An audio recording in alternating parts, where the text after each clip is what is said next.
હું રાજુભાઈ બેડા, પ્રમુખ શ્રી આહિર યુવા મંચ આહિર સમાજ કેશોદ।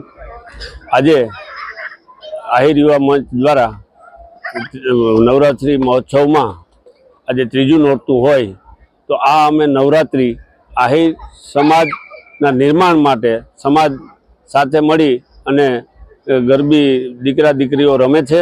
અને એવા જ આજે ત્રીજા નોરતાના દિવસે અમારા સમાજના વિરમભાઈ પીઠિયા કે જે અમેરિકામાં રહીને બિઝનેસ કરે છે એણે પણ હાજરી આપી અને એને 56 લાખ રૂપિયા જેવું દાન સમાજના નિર્માણ માટે આપ્યું। એવા જ અમારા ગુજરાત આહિર સમાજના પ્રમુખ જવાહરભાઈ ચાવડા પણ અમારા રાસોત્સવમાં ખેલૈયાઓને અભિનંદન આપવા માટે પધાર્યા અને એણે પણ સમાજના નિર્માણ માટે 21 લાખ રૂપિયા જેવી માતબર રકમ સમાજને આપી છે સમાજના નિર્માણ માટે।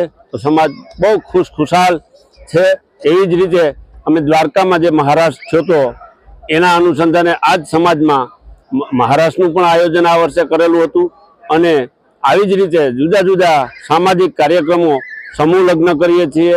આજે ગરબીમાં જે દીકરા દીકરીઓ ખેલૈયાઓ માટે ટૂર પેકેજ પણ રાખવામાં આવેલું જાહેરાત કરવામાં આવેલી છે જે ખેલૈયાઓ રાસ લે છે એના માટે। એટલે આવી જુદી જુદી સમાજના નિર્માણ માટે અમે આહિર યુવા મંચની ટીમ માલદેવભાઈ બારિયા, યોગેશભાઈ, તમામ ટ્રસ્ટીઓ સાથે મળી અને સમાજને કેમ ઝડપથી નિર્માણ પામી રહે એના માટેના ખૂબ સમાજ માટે પ્રયત્નો કરી રહ્યા છે।